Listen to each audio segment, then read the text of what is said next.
Assalamualaikum warahmatullahi wabarakatuh. Sahabat Al-Mahfudho yang dirahmati Allah subhanahu wa ta'ala. Al-Kisah, salah satu sahabat Nabi Muhammad sallallahu alaihi wasallam ialah Salman Al-Farisi, sang pencari kebenaran. Salman Al-Farisi, ia dikenal di kalangan sahabat dengan panggilan Abu Abdullah, seorang anak muda dari bangsa Persia.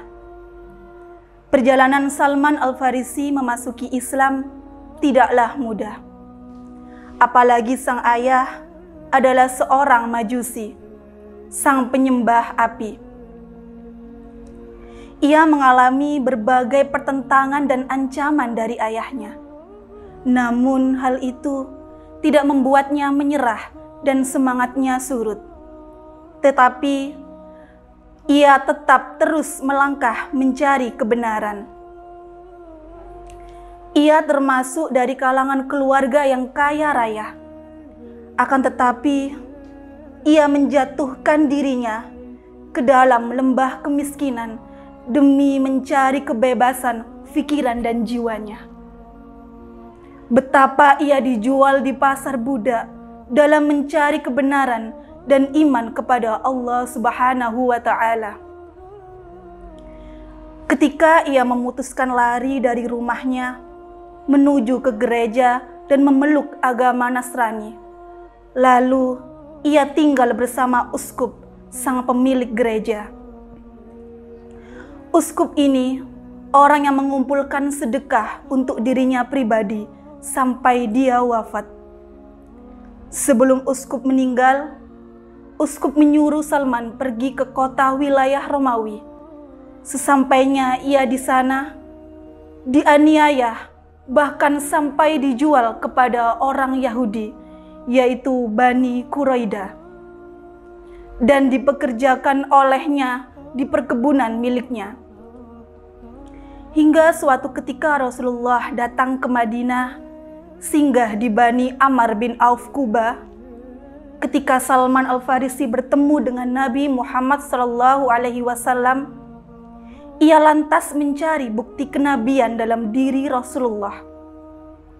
Begitu yakin akan kenabian Nabi Muhammad SAW, Salman Al-Farisi lantas beriman dan memeluk agama Islam.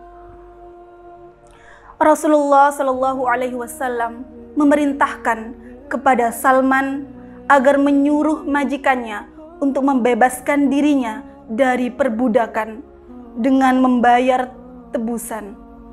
Sementara itu, Rasulullah SAW mengajak para sahabat lainnya untuk membantu soal keuangan.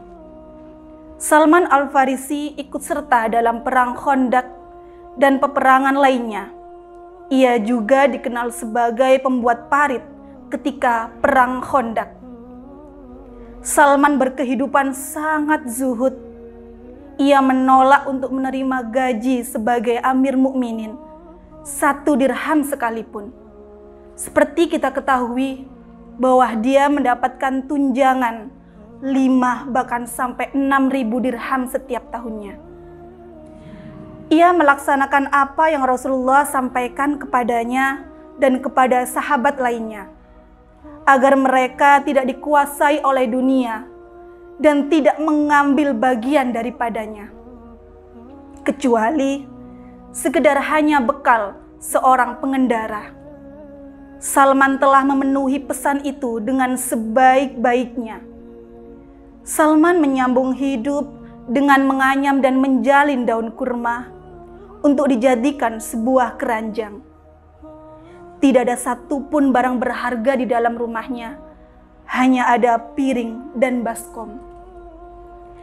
Ketika ia hendak wafat, ia meminta istrinya mengambil barang, yaitu minyak kasturi, yang selama ini ia amankan.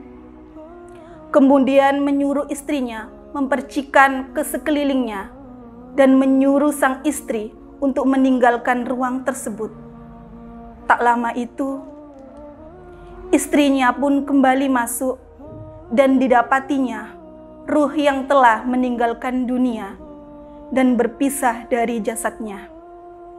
Sahabat Al-Mahfudho yang dirahmati Allah Subhanahu wa Ta'ala, hikmah yang bisa kita ambil dari kisah Salman Al-Farisi, sang pencari kebenaran, adalah tidak ada kata pantang menyerah dalam mencari sebuah kebenaran. Dan ketika kita hidup, janganlah terlalu bergantung kepada dunia, agar kita tidak terlena akan apa yang ada di dalamnya. Terima kasih. Assalamualaikum warahmatullahi wabarakatuh.